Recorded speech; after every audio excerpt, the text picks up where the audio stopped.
বিভিন্ন দায়িত্ব পালন করেছি। ছাত্র আন্দোলন সম্পাদক, অফিস সম্পাদক, তথ্য প্রচার সহ বিভিন্ন শাখার দায়িত্বে ছিলাম।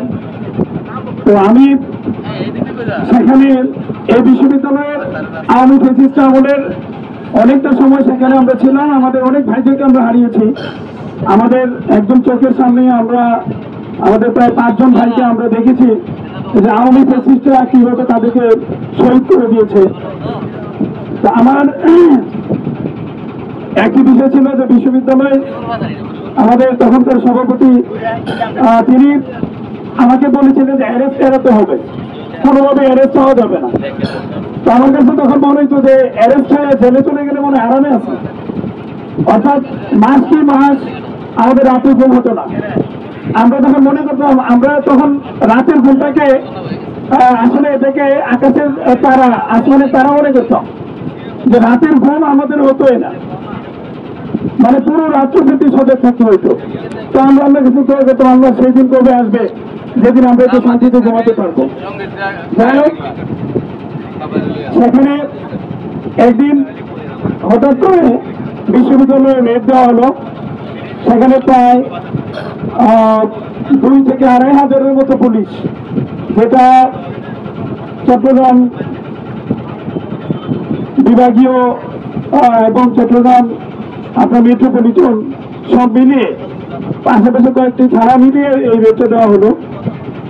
তো সে জায়গায় আমাদের সাধারণ ছাত্র সহ টোটালে প্রায় 600+ স্টুডেন্ট সেদিন মোটামুটি গ্রেপ্তার। তো এক পর্যায়ে সেদিন আর মানে অ্যারেস্ট করার কোনো ব্যবস্থা নাই। তো আপনার বড় ভ্যানে, যেখানে একটা ভ্যানে নেয় হচ্ছে ধরেন 70 থেকে 80, আমাদের সেখানে উঠে হচ্ছে 250 মতো, মানে একজনের উপরে একজনের, এমন অবস্থা। কারণ আমি চিন্তা করলাম যে অ্যারেস্ট এড়াতে বলছে, যে অ্যারেস্ট হওয়া যাবে না, বিশ্ববিদ্যালয়ে সবাই অ্যারেস্ট হয়ে গেলে বিশ্ববিদ্যালয়ে চলবে কি করে। তখন একটা কনস্টেবল, তার মনে হইলো যে তার কাছে কিছু সহযোগিতা পাওয়া যাবে। তো আমি আস্তে আস্তে বললাম যে ভাই, আমার তো অ্যারেস্ট নিতে চলবো না, আমি কি করতে পারি। তো সে আর একটু, ওই কনস্টেবল একটু মানে মনে হচ্ছে যে সে প্রাণ ফিরে পেল, যে সে চাচ্ছিল যে আমাদের একটু সহযোগিতা করার জন্য। পরে বলতেছে, আপনি বলেন যে আপনার বস ছবি দেখছে, এমন অবস্থা করবেন যাতে ভাবতে হয়। তখন আমি বলছি যে ভাই, আমার তো বস ছবি দেখছে, একটা অবস্থা খুব খারাপ, এনে সাইডে দিতে বেকার, তাই কি করে তাই গিয়েছে রে ওই এসআই যেটা দায়িত্ব আছে, স্যার এত অবস্থা খারাপ, হয়তো বছর করতে কয়নি ছেড়ে দিত, মানে এমন অবস্থা কোনোভাবেই মেরে দিচ্ছে না। পরে শেষ পর্যন্ত বলতেছে, স্যার নিচে দিয়ে একটু কষ্ট করো, আমরা তো হাঁপিয়ে নেই। তো আমার বলছেন যে দৌড় করে মাছতে দিয়েন না। তো নাম না মনে করেন যে দৌড় কি, আধা ঘন্টা পর্যন্ত দৌড় দিয়ে গেলি। হ্যাঁ, এমন একটা অবস্থা। তো এরকম বহুত ঘটনা কাহিনী আছে। এগুলো যেন আল্লাহ রাব্বুল আলামিন আমাদেরকে যেন কবুল করেন, এই দোয়া আমরা কামনা করি। এরপরে